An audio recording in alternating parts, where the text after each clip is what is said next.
Now, last week, Wisconsin's law taking away collective bargaining rights from unions went into effect. And the majority of the debate for long centered around the negative effects on teachers, on nurses who came out in thousands to protest earlier this year, along with students by their side. But now we're seeing a new development. You see, this law not only took away collective bargaining rights, it also took away the ability to claim certain work as union only, which Governor Walker and supporters of this bill sold as an opening for the doors to private sector workers. Except there's one county that's decided to allow prison inmates to fill those voids. Racine County is now using inmates to do landscaping, painting, and other basic maintenance that previously had been done by county workers. And the kicker is, inmates don't get paid. So how can workers possibly compete with free labor? And what happens if other counties in Wisconsin start using this method too? Here to discuss this with me is Mike Elk, labor journalist and contributing editor for In These Times. Mike, thanks so much for joining us tonight. Great to be on the show. Now, you and I talked about this when this was all going on in Wisconsin, of course, and everybody was protesting this bill. But did you ever expect it to go this far? Because, of course, like I said, there was the argument that this is just going to open the doors for private sector workers. Then we don't have to deal with all these public pensions. Did you think that they were actually going to bring in inmates and have them start doing the work for free? Yeah, I thought they would bring in inmates. You knew it all along. No, I mean, it's a big trend across the U.S. You have hundreds of thousands of inmates working for free or next to nothing in this country. And this really underbids. And as, states get in more and more trouble, they turn more and more to inmates. And we're just not talking sweeping trash.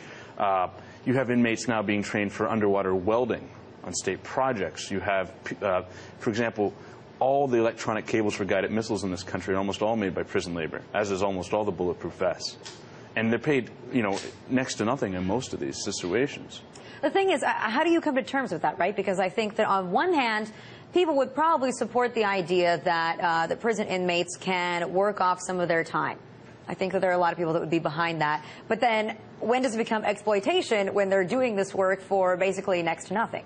Yeah, well, let's first talk about something, the amount of prisoners we have in this country. We have 4% of the world's population, but 25% of its prisoners. We have 6 times as many prisoners as China, 6 times the rate. So we have all these people that don't need to be in jail in the first place, and we run up massive deficits. It costs something like $40,000 per person for all 2.7 million people we have in jail, running up these massive deficits as a result of all these prisoners. So now you see more and more states, in order to keep these prisons going, which often are for-profit private prisons, to keep these prisons going, using prison labor for jobs that used to actually be good union jobs that support families and help foster communities. Well, the irony is just so thick here, I guess, right? The states are facing budget deficits, so they're making cuts, but they're facing these deficits because of the large prison populations, and so then they just go to the prisoners to start working for free there. But, I mean, how far do you think people would let that go, right? If you have prison inmates who are now doing landscaping, who are doing certain maintenance, at what point do people start getting upset about that? At what point do people start getting, I guess you could say, uncomfortable in communities, too? Well, in a lot of communities, they are very uncomfortable about using prison labor. I've talked with a number of union officials because a lot of defense contract jobs are now being given to prison labor. These used to be high-wage jobs. So a lot of people are upset about it, and a lot of people are upset about the money that's spent to this. I've talked with SEIU, who's doing a project out in California to shift money from prisons to social workers. I mean, we can create things that stop the problem of prisons altogether and actually create good jobs in the process for the people, trying to create employment in communities. So it's a lose-lose situation, this prison industry complex and what it does to labor. How many other states, you said that this is something that happens all across America. We're just using Wisconsin right now as an example, but would you say that in every state prison there's a prison worker program like this? Yeah. Yeah, there's in every state. In some states, they pay people, 23 cents an hour. In some states, they don't pay the worker anything, like they do in Georgia, where prisoners in 8 prisons rose up in a prison rebellion last year.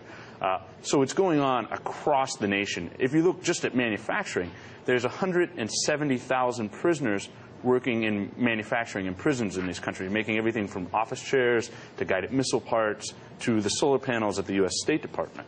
So it's a huge problem, and it's a huge threat to American workers because you cannot outbid somebody making 23 cents an hour. You can't outbid somebody that's working for nothing an hour as well, that's working completely for free. So is there any other way to solve this other than, I don't know, decreasing our prison population and reforming the entire drug war that we have going on in this country, or what? I think decreasing the prison population we have in this country is the most important part. You take away the prison labor, there can't be anybody to do that. I also think what we need to do is heavily regulate this. Make sure that union jobs are not being taken away by prison labor. If prisoners want to grow their own food, that's one thing.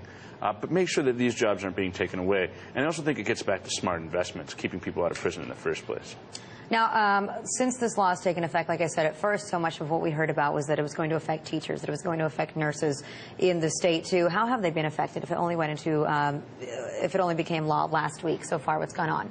Well, already what's happened is we've seen a number of very qualified people that want to continue working that retired before the law took effect. We saw thousands of people do this in the state of Wisconsin. And part of the reason they did that is they were unsure about their pension and everything else. So there's been a lot of very experienced people that have left state government already because they're scared of what's happening. We're starting to see cuts. We're seeing, already, people are getting about a $5,000 wage cut. They're seeing cuts to their health care, their pension. We're seeing just problems on the work site now where people don't feel like they have a voice, that they don't have protection. So you're seeing, and it's a real problem for government, because if somebody can't speak up and say that, government money is being wasted because they're afraid of getting fired from their job, you're going to see a lot more wasteful spending. So it's going to have a real chilling effect on Wisconsin.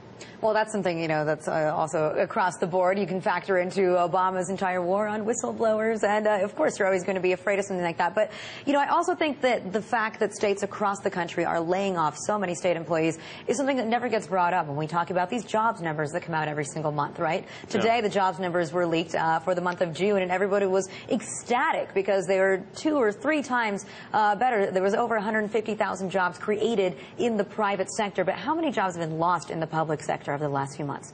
We've seen hundreds of thousands of jobs lost in the public sector as governors slash budgets. And it's the big thing really holding back this recovery is that now we're seeing government spending being cut.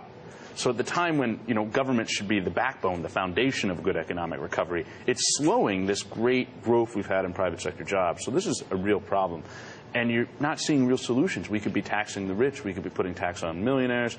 We could be eliminating wasteful corporate subsidies. But instead, we're seeing workers take the cut and children take the cut. And at the same time, prisons greatly expanding so that for-profit prisons can make money. And that's, a good point, too. Of course, we were just talking to Congressman Ellison here on what happens on a national level, but we see other states right now, including his home state of Minnesota, which I didn't get to talk about it. They are shut down right now because of a battle over their deficit and because people don't want to raise taxes on the rich, or they don't want to raise taxes on tobacco, and quite the opposite. It might just come down to the worker in that case, and I wonder if we're going to see any other states shut down over this type of gridlock. You might see states shut down. I think what happens in Minnesota is going to be telling of what happens throughout the U.S. Governor Mark Dayton is trying to tax the rich. He has about 70% public support for his plan. But how long are people going to suffer a government shutdown, and who's going to blink first? So I think if the Democrats are successful, this might become a tactic. But it's pretty scary out there. The thing that I like, too, is that people are trying to estimate how much money the state of Minnesota has lost at this point because of the shutdown. But the people that are supposed to be counting, they're not working right now. All right, Mike, thank you so much for joining us tonight. Great to be on the show.